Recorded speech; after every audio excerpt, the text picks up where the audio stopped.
C1. You are listening at FameTV.info. Have you ever loved me, aside from scheming? His fingers rested on my cheek, his amber eyes, the blue of the lake, without a ripple. To him, this was not a question, but a regretful sigh that I hurriedly reply, but my blood-stained finger has already moved to my lips. He suddenly smiles. Even the cold and stern marshal of the empire actually has such a bright and beautiful smile that doesn't have a trace of haze on it. A perfect face, a suffocating shallow line, the eyes of the lake rippling, is enough to melt the world gentle and faint sadness. Then his hand dropped at it fell from my lips to my shoulder and hung limply at my side. Then my heart sank, always heavy, hollowed out in the chest, big hole, dry hole. I trembling all over, even in the face of death, have never been so afraid. Fear is unbearable, cannot bear. I love you. From start to finish, I only love you. It didn't even pass through my brain, my voice, it was the wind blowing through my heart, it was the sound of its whimpering. This body has loved you for so long, deeply rooted. Reason always deceived itself.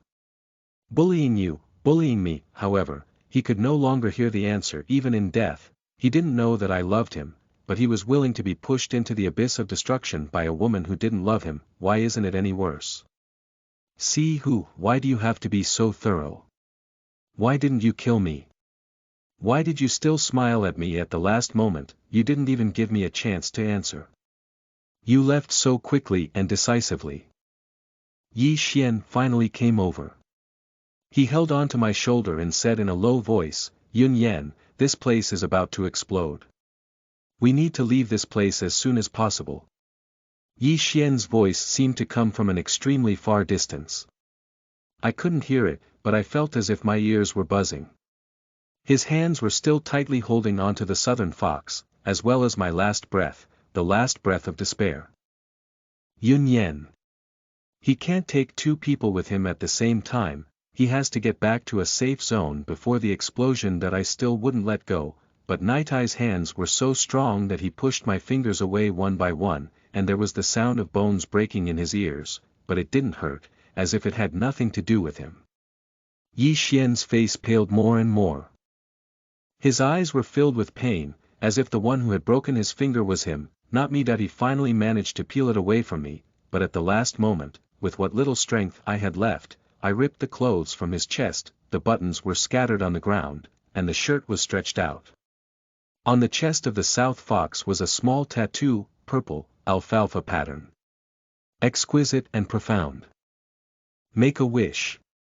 That night the stars were sad, said the Southern Fox indifferently, sitting behind the flickering candle flame of the cake. I want. The alfalfa grass can be seen all year round, and will never be lost. Why alfalfa? He asked, casually. Because the first time we met, we were on a hillside full of alfalfa. I said coquettishly to him, that day, I was not surprised by your horse, but by you, who appeared out of the alfalfa grass. Purple leaves clattered on your body, on your blonde hair, shoulders, eyes, lips, like a fairy. The most beautiful spirit I've ever seen in my life. Oh. He lowered his eyes and blew out the candle, then stood up and said, I still have military matters to attend to.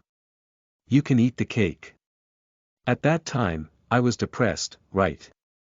I picked up my knife and cut the cake for myself. Thus, he did not know that the person who should have left had stopped at the door and turned around to look at the young girl with a warm gaze.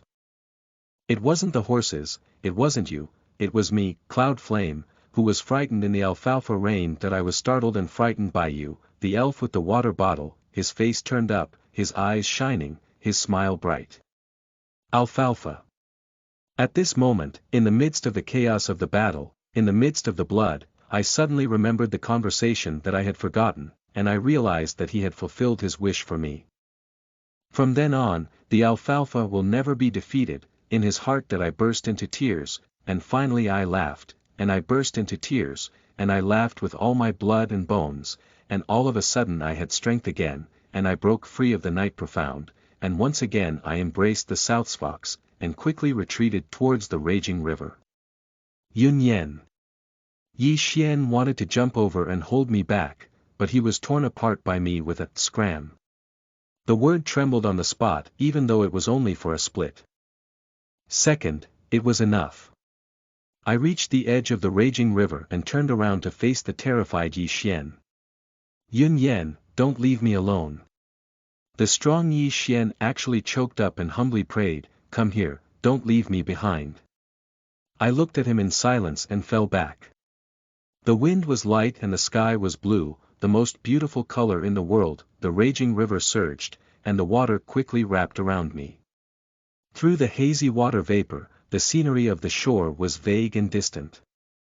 I'm sorry, nocturnal mystery, leave you alone. At the end of the river, I looked down at the person in my arms. There was still a faint smile on the face of the southern fox. Its tightly shut eyes were covered in mist, and there were a few pearls of water on its eyelashes. As if he had a next life. See who, if there is an afterlife, I will love no hate, free and unrestrained. If there is a next life, I will change heaven and earth.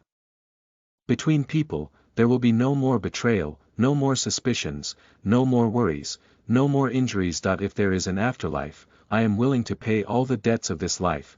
There is nothing to owe, there is nothing to bear. If there is a next life, I will take another look at your smiling face. Night Empress. In the throne room, the young emperor played with the imperial report sent over by the Heaven Sacrifice Division repeatedly, his fingers caressing the few numbers on it as his handsome face gradually sank. Her black eyes darkened. It was dark and unpredictable, and she gave off a sinister vibe. Nanji stood with his hands behind his back, looking up slightly. Seeing the emperor's reaction, he too maintained a calm expression, like an ancient well that had no ripples at all. The Queen of Night. He asked him condescendingly in a cold and mocking tone, you sacrificers don't want to ask about the livelihood of the common people, but instead want to interfere in my personal affairs. As long as I raise you, I might as well raise a few dogs that can bite. Upon hearing this, Nank didn't get angry.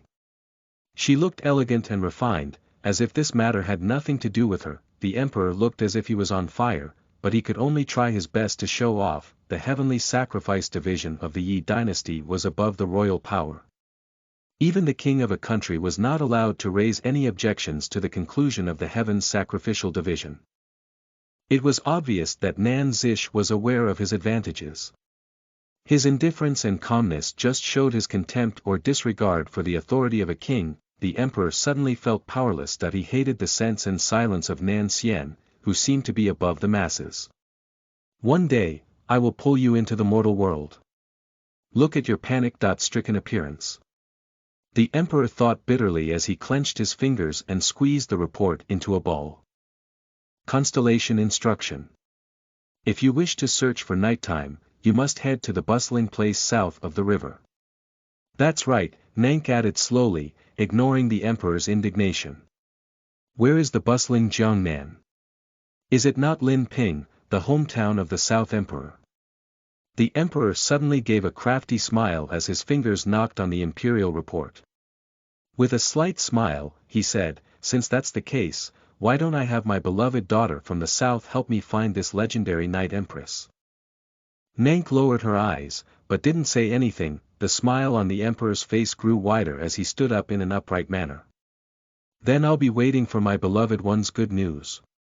Pausing for a moment, he then added, I've heard that the winds and the moon in the south of the river are endless. As the head of the Heaven Sacrifice Division, my beloved official, you must not violate the rules and lose the imperial court's decorum. Nan Xian bowed, still expressionless. He spoke blandly, this subject will remember. The emperor smiled as he flicked his sleeves and walked out. As soon as he entered the room, his expression turned cold as he instructed the people behind him in a low voice, call Tang San over. Listen to the full novel at FameTV.info, direct link in the description.